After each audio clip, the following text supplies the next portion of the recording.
In this lecture, you will be introduced to some of the physicochemical properties, the reason why physicochemical properties are actually controlling the drug action, and then you will see one term, that is what we call it as structure activity relationships. Means why structure is actually influencing drug action via physicochemical properties is what we are going to see today. Okay. So this is where we are. In the last class, we discussed regarding various approaches used in drug discovery and so here in today's class, we will see in detail regarding the chemical properties and why they are related to biologization. So normally, in case of any medicament, let's say for example, when you take a tablet, okay, so you consume it via oral route, then it will go to stomach. So here it will disintegrate, dissolve, and then dissolved drug is going to be absorbed via normally small intestine. Then it will enter into blood, and then it will be transported to target tissue, and here the drug will cross or absorbed into the target tissue. It will reach cell, it will reach the target protein,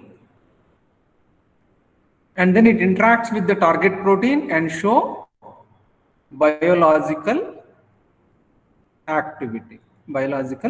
So this is the sequence of events that are going to happen in case of any drug when taken in tablet form via oral route. So if you are taking a drug via IV, the drug is injected directly into blood, so that from blood it will have to reach to target tissue, from there to within the cell a target protein, and then it shows the biological activity. So in this entire journey, what is the role of physicochemical properties is what we have to understand first. Then we will go and deal with the individual parameters. Okay. So here, when we are taking a tablet via oral route, and when it reaches stomach, it will interact with the aqueous environment, acidic environment, where the tablet will disintegrate and dissolve.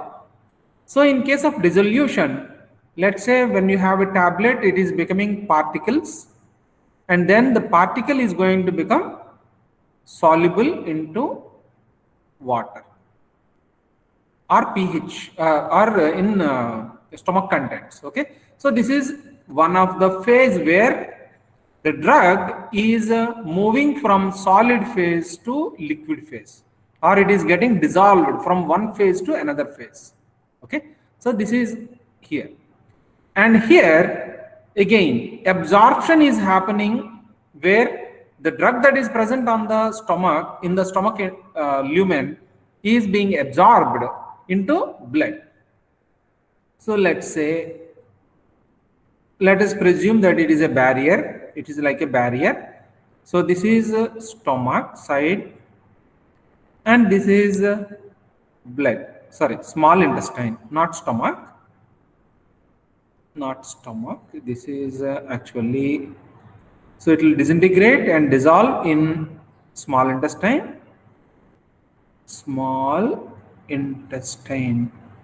Okay, and the drug is solubilized and it will cross the barriers and it will reach the blood. So here again, the drug is getting itself dissolved in a different medium, and also it is getting partitioned across a membrane into a different compartment. So if you blow it up, let's say if you take three compartments, Okay, this is a small intestine. This is membrane, which is separating small intestine and blood, a barrier, let's say. This is the blood compartment. Okay, now we have drug here. So this drug will be distributed from small intestine side into the membrane barrier, which is separating small intestinal contents and blood contents. So now the drug is getting itself partitioned between small intestine and the membrane first, or the barrier. And from here, the drug will then be again partitioned into blood compartment. So there will be some kind of equilibrium in all these three phases. But as the drug is eliminated or cleared from the site of absorption, the drug usually takes this pathway, because drug is actually eliminated via metabolism or something like that. So that's the reason why the movement of drug from small intestine to blood is unidirectional normally. So in these two, this is the second phase. In the third phase, we again will have the three compartments where we have blood, we have a barrier, and we have the target tissue. So the drug present in blood has to get itself distributed into the barrier, and then from there to the tissue. Okay, so here again partitioning is happening. So it is something like partitioning. Okay, so if you closely observe these three states, these three events that happen in case of drug absorption and distribution. So far what we have seen, drug absorption and distribution. In these two cases itself, what exactly is deciding success rate of a drug from its movement from stomach to target tissue? Okay, so if you wanted to see from here to here, in this entire journey, the drug is supposed to solubility. Okay, supposed to solubilize itself into different phases. Sometimes the drug is supposed to have appropriate solubility so that it can distribute from aqueous phase to lipophilic phase, and then from lipophilic phase to aqueous phase. So here relative solubility of a compound in various types of chemicals is actually deciding the travel of drug from stomach to target tissue. So what is solubility? Solubility is actually a physicochemical property. Normally, you might have already seen some term like log P value, or relative lipophilicity, okay, or octanol water partition coefficient. Okay, so what is this one? This is a physicochemical property. So physicochemical properties are those properties which can be calculated for every compound. They can be easily determined in the laboratory. Okay, so students, now I think you are with this example, it is clear to you that a drug, for its successful journey from the site of ingestion to the target tissue, where actually it has to show its biological activity. Okay, for this journey, a physicochemical property is actually deciding the success or failure. Is it clear? Yes, sir. Okay, now let's go a little bit further and then see other physicochemical properties which are slightly different and difficult the success or failure of a drug from its journey from site of ingestion to site of biological activity. Okay, so this is about the solubility. In the second case, so here, once it crosses all the membranes, so here is one membrane, here is another membrane, and then it reached the cell. So within the cell also, let's say if this is the cell, if your enzyme where it has to show its biological activity is in the cytosol, so the drug enters and shows its biological activity by inhibiting this enzyme. Okay, or if some enzyme is there within the nucleus, it has to cross the nuclear membrane and reach this space and then show its biological activity. So whenever and wherever it has to cross a membrane, it is actually a physicochemical event. It is only a physicochemical event where you will not see much of biological activity. It is only quantitative relation. Okay, and in the pharmacodynamic properties means a drug when it goes inside and interacts with a protein, what are the other things that actually play a major role? Let's imagine that this is an enzyme, okay? And here, this is actually the active pocket. So the area, the empty space that we have, okay, so over here, this entire place is the receptor pocket, okay? If this is the receptor pocket, and if I have a drug like this,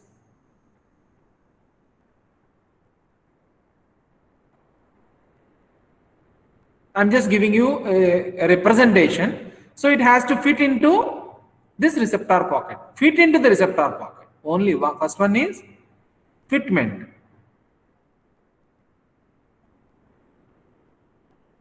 First one is only the physical fitment. It is like if you have an apple, okay, and if you have a small pocket, can you put the apple into small pocket? Obviously no, because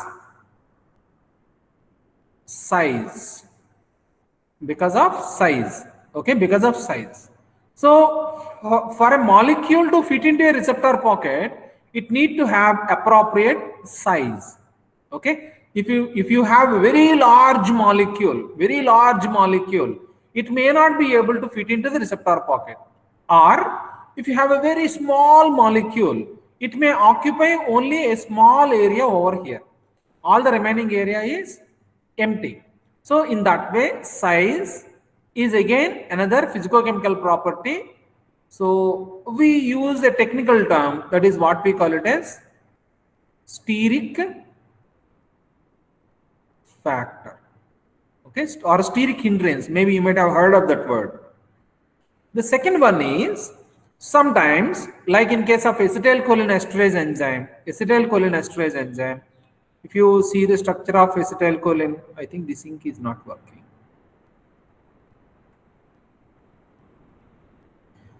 Acetylcholine, in case of acetylcholine, one second.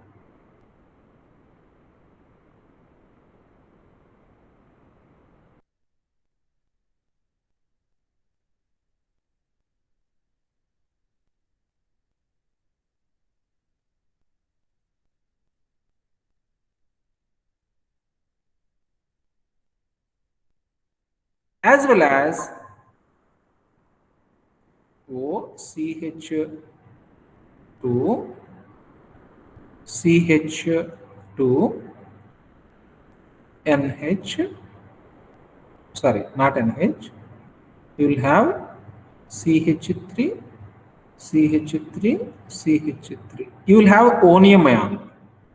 This is positively charged, and on O we will have delta minus over here. And then the distance between this and this is the 3 atoms that we have over here. So if this is the case, how actually an enzyme is able to recognize the acetylcholine molecule? Because if you have a ammonium salt here, onium plus charge, if it is there, then let's say if this enzyme is actually acetylcholinesterase, let's presume that. You will have minus charge over here and positive charge over here.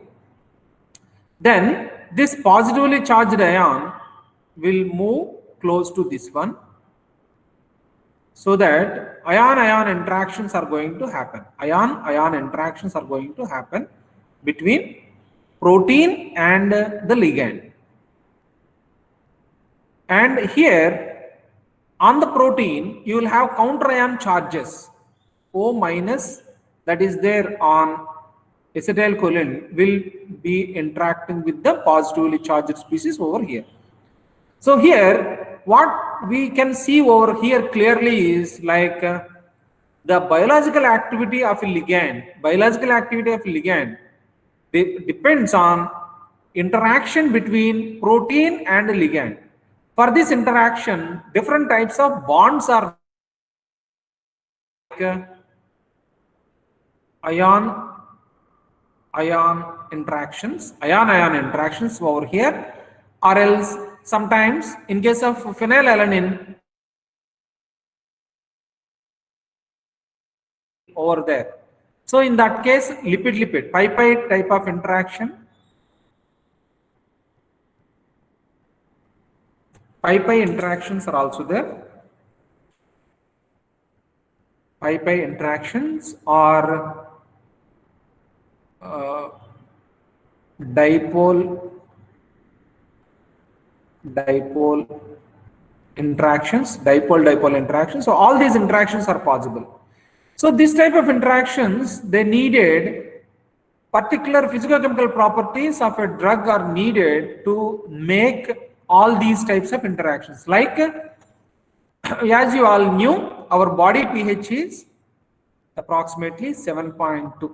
Okay, so at 7.2, if a drug need to have a positive charge, what type of characteristics are needed for the drug? Appropriate pKa value. Appropriate pKa value. So what is pKa value? pKa value is again a physicochemical property. pKa value is again a physicochemical property. So in the same way, the drug needed lipophilic region. So lipophilicity of a region is defined by using log p value. Okay, so this is the way how physicochemical properties of a drug can reflect in the interaction of the drug with a protein. Interaction of the drug with the protein actually results in bioactivity.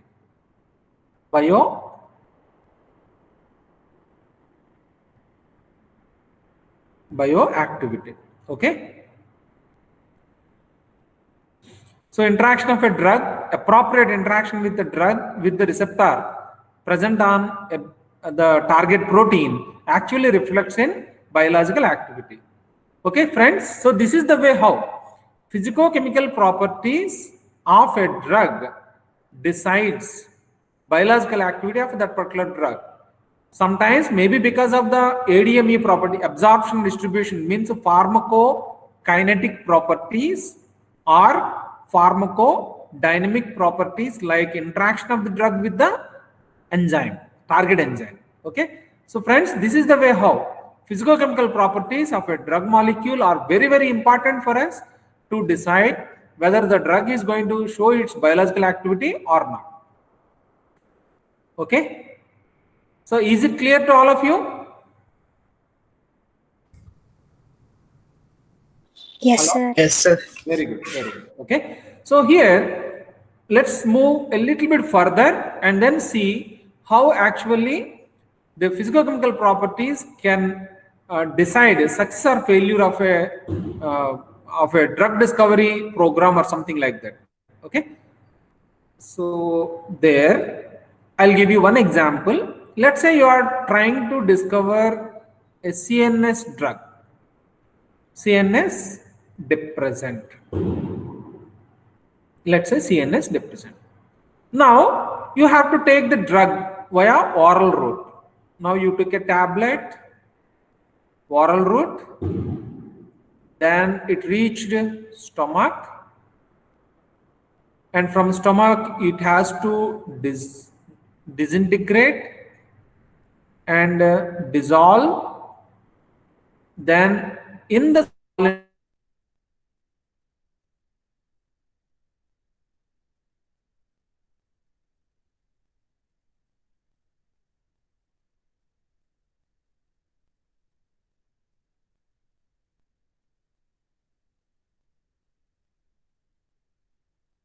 so to go to brain,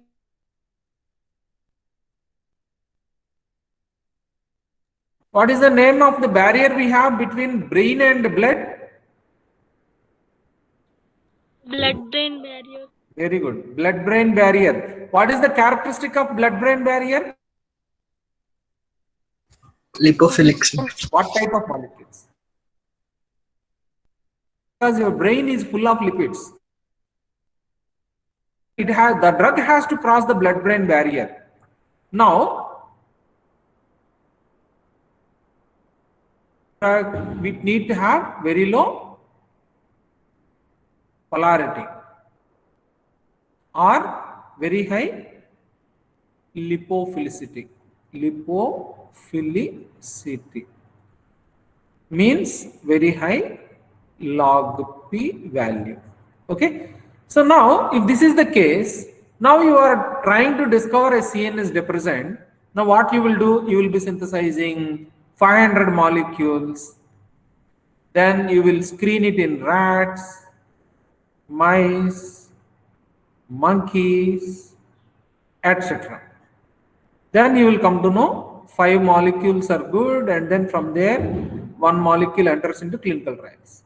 Okay. So here, why failure? Failure may be because of poor pharmacokinetic property or dynamic property. Dynamic means biological activity, kinetic means ADME properties. Okay. So here, if you use your logic saying that we needed highly lipophilic molecules, and if you could analyze all these 500 molecules, if you can calculate, you simply calculate log P of all the 500 molecules, or you can determine n octanol water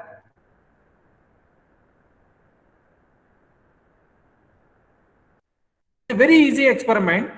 Okay, so if you could find the molecules with the log P value above 5 or 4, okay, so this type of molecules only you will choose, and those with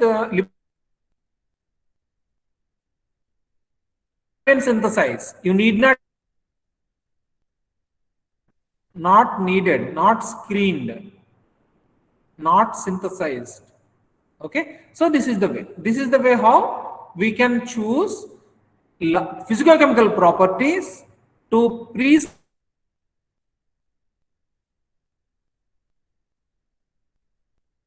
molecule is to be synthesized, whether a molecule is to be screened. Okay, so this is the way how our knowledge based decision system can be used via physicochemical.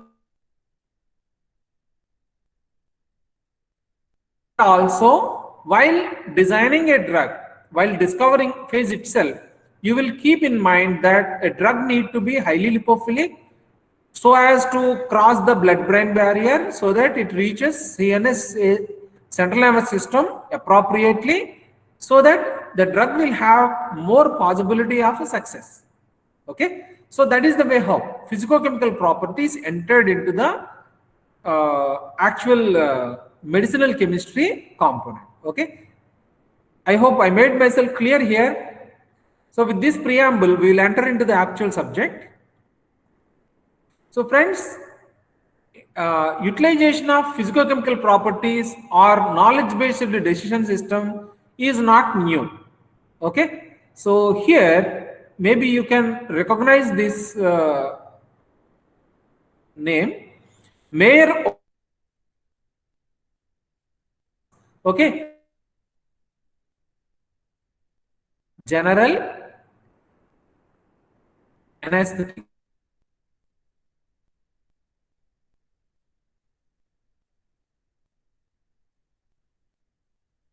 P gives more activity,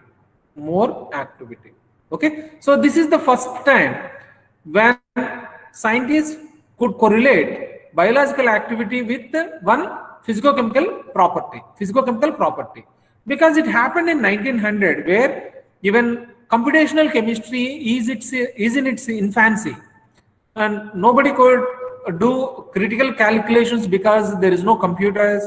With the available facilities only, they are doing the calculations, okay. And then in the later on, so scientists have done a lot of research work in this way, because drug discovery is a lot of remunerative process.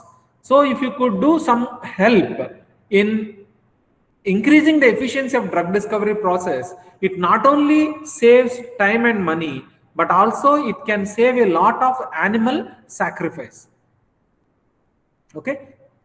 And here in 1930s, Hammett coefficient was discovered. So this is we will discuss in detail regarding all these things, okay. Means by using the computational chemistry components, let's say if I say that this is benzene and we have a substituent over here, chlorine. How this chlorine can redistribute the electron pair over here, so that the net electron density distribution on different atoms in a chemical species can be calculated. Scientists found that how many elements do we have? Approximately 100 odd elements are there. If you take only aromatic compounds or organic compounds, which are most of the drug molecules are organic compounds only. So in these compounds, you may hardly find approximately 20 different elements, which are very widely available, like carbon, oxygen, hydrogen, chlorines, halogens, nitrogen, sulfur, etc. So what Hammett has done is, by using the established physical chemistry principles, he has done experiments and found that electronic effects of an element on a system can be computed, and he could find a standard database. He has generated standard database of electronic sigma constants, so that if on a benzene ring, if a chlorine is there, how the chlorine is going to influence the ortho, meta, para carbons, okay, in terms of numbers. Like let's say chlorine withdraws electrons, then what will happen on ortho? You will have delta positive. So what extent? So what is the number we have to add? So here he has proposed, okay, so in terms of numbers, he proposed a database, so that which we can use for calculation of the net contribution of the electronic parameters. And in the 1964, so this is like a milestone, and which changed the actual course of computational chemistry and its role in drug discovery. Hansch has done seminal contributions over here in devising statistical equations through which physicochemical properties and drug activity could be successfully correlated.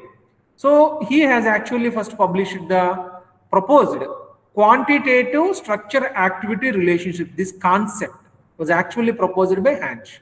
And then after this, several people like Fujita and Free Wilson and many others have followed in his thought process and evolved QSR based on the available computational tools, okay. And then it evolved further, and 1988 is another milestone in the history of quantitative structure activity relationships, where Kramer and his team evolved further QSAR terms and introduced the three-dimensional terms like steric parameters were introduced, so that the 2D QSAR developed by Hansch and other members has now reached the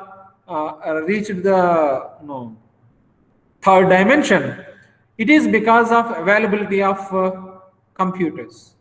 Okay, computers. It is only because the programs could be executed because they had efficient access to efficient computers in 1988, and then it evolved further and further. And in 1997, because 1997, the first drug ever discovered is in 1900s. Okay, aspirin. So from then onwards, millions and millions of molecules were synthesized and screened for biological activity. Millions and millions. So here, Lipinski working with Pfizer company, still he is there. Lipinski, who is the discoverer of fluconazole. Okay, he is the lead member in the drug discovery team, which has actually given us fluconazole drug. Okay, so what he has done is he has taken the literature. In literature, okay, because it's already almost like 100 years of history is there. 100 years of history is there. So Lipinski and his team has taken the databases, and then what he thought is like oral drug delivery is one of the most preferred drug delivery method for drugs. So by doing the statistical evaluation of the literature data, he found some correlation. Molecular weight less than or equal to 500, less than or equal to 10 hydrogen bond donors, less than or equal to 5 hydrogen bond acceptors, less than or equal to 10 hydrogen bond acceptors, less than or equal to 5 hydrogen bond donors, not more than 5 rotatable bonds. So like this, he has made these observations by looking into the literature and then proposed another rule of 5. Let's say you wanted to discover a oral drug. Okay, a drug with oral drug. Now, if you have to synthesize, you always have to see that the drug need to have a molecular weight less than 500.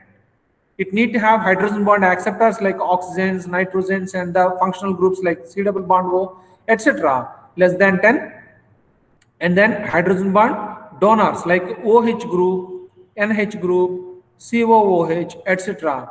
less than 5. It is like this. So if you apply this rule, you can concentrate or reduce the number of molecules that are to be synthesized and screened. Okay, so like this. So several methods evolved. Okay, and then in later on, drug-like characteristics were also evolved. Right now, we are in 2020. Okay, we are in 2020, where our mobiles have even our mobiles have 8 GB RAM. Okay, that mobile can be bought for about 40,000 rupees. So when 3D QSR was introduced, okay, so they used it's like a luxury to have a computer with more than 4 GB RAM or 1 GB graphics card. So as we have more access to computational tools right now, more and more physicochemical parameters could be calculated and also evaluated. Okay, so it became now rather easy for us to find out various types of physicochemical properties and also to use them in drug discovery. Okay, and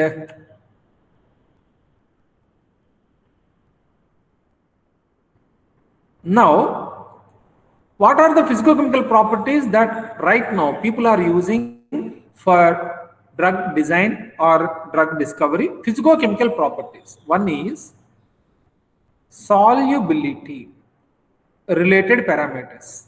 Solubility related parameters like log P or partition coefficient, pKa value, steric parameters, polarizability or polar surface area, etc. Okay, so there are so many parameters are there which actually controls various types of properties of a molecule. So all of them can be calculated. They all have their own role to decide whether a molecule is going to be successful in a particular biological activity or not. Okay, so in with this I think it is clear to you the reason why and how physicochemical properties can decide success or failure of a drug molecule, okay, for its biological activity. So dear friends, I hope you understood the concept of role of physicochemical properties in drug discovery or drug design. Okay, so solubility or various other parameters, they decide the rate and means qualitatively and quantitatively how the drug is going to travel from the site of ingestion to site of biological activity. So if you could let the drug to reach the target site in appropriate quantity at appropriate rate, because the drug is going to be cleared by using metabolism, etc. So when you will have appropriate quantity of drug at the site of action, then only you can have biological activity, okay, required biological activity. So that is the way how physicochemical properties are very, very important deciding factors for success or failure in drug design. Okay, so friends, with this I'll conclude today's class. So if you have any doubts, please send me an email or through WhatsApp so that I'll be able to answer your questions. So we will conclude this session. So we'll have them in the next class. We will discuss in detail regarding physicochemical properties, some of the physicochemical properties like electronic parameter, log p value, how to calculate them, and also we will see some of the case studies where those parameters were utilized for actual drug discovery, success or failure. Okay, see you all.